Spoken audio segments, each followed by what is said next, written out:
আমাদের রাষ্ট্র কাঠামো মেরামতের যে 31 দফা কর্মসূচি আমরা আমাদের নেতা আমাদের বিএনপির ভারপ্রাপ্ত চেয়ারম্যান জনাব তারেক রহমান ঘোষণা করেছেন, সেই 31 দফা কর্মসূচিটা আমরা একবারে প্রান্তিক পর্যায়ে মানুষের দ্বারে দ্বারে পৌঁছে দিতে চাই। এই 31 দফার মাধ্যমে আমরা রাষ্ট্র ব্যবস্থার যে পরিবর্তন করতে চাই। বিগত 15 বছর, বিগত 18 বছর আমরা যেভাবে 111 থেকে শুরু করে ফ্যাসিস্ট হাসিনা সরকারের বিরুদ্ধে আমরা যে লড়াই সংগ্রাম করেছি, এই লড়াই সংগ্রাম করতে গিয়ে আমাদের শত শত নেতাকর্মী গুম হয়েছে, লক্ষ লক্ষ নেতাকর্মী মামলার আসামি হয়ে আমরা পালিয়ে বেরিয়েছি, কারাগারে নির্যাতন সহ্য করেছি। আমাদের নেত্রী বেগম খালেদা জিয়া তিনি দীর্ঘদিন কারাভোগ করেছেন।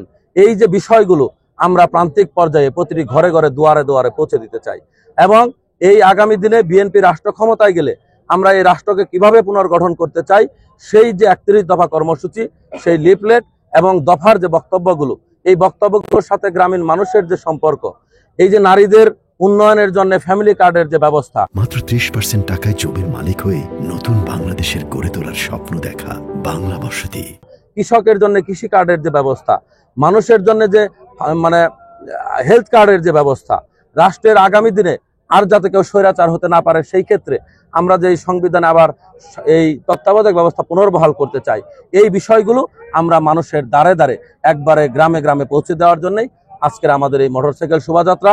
এই শোভাযাত্রাটি এখান থেকে শুরু হবে, পূর্বাঞ্চলের 7টি ইউনিয়নে আমরা প্রত্যেকটি গ্রামে গ্রামে ঘুরে যখন সময় হয় আবার রাতে এসে এখানেই শেষ করব।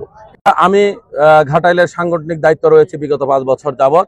মনোনয়ন দলের একটি নির্বাচনী প্রক্রিয়ার অংশ। সাংগঠনিক দায়িত্ব হিসেবে আমি আমার কাজ করছি। সংগঠনকে তৃণমূল পর্যায়ে, উপজেলা থেকে শুরু করে ওয়ার্ড পর্যায় পর্যন্ত আমি সংগঠন গড়ে তুলেছি নেতাকর্মীদেরকে সাথে নিয়ে। ইনশাআল্লাহ সামনে নির্বাচন, দলের সিদ্ধান্ত হবে মনোনয়ন কবে দিবেন। আমাদের নেতা তারেক রহমান তিনি আবেগঘনভাবে আমাদের নেত্রীর যে নির্যাতনের, তার পরিবারের যে নির্যাতনের চিত্র, এই দেশের দলের নেতাকর্মীর নির্যাতনের চিত্র তিনি সকলের সামনে তুলে ধরেছেন এবং আমরা বিশ্বাস করি যে তার বক্তব্যের পরে, আগেও আমরা ঐক্যবদ্ধ ছিলাম, এখনো নমিনেশনের ব্যাপারে কোনো সিদ্ধান্ত হয় নাই। যেদিন সিদ্ধান্ত হবে আপনারা সকলেই জানতে পারবেন। তবে যে সিদ্ধান্তই দল নিবে, যার হাতে ধানের শীষ প্রতীক তুলে দিবে, আমরা সকলে ঐক্যবদ্ধভাবে ধানের শীষ প্রতীককে বিজয়ী করব। এটাই হচ্ছে আমাদের সাংগঠনিক সিদ্ধান্ত।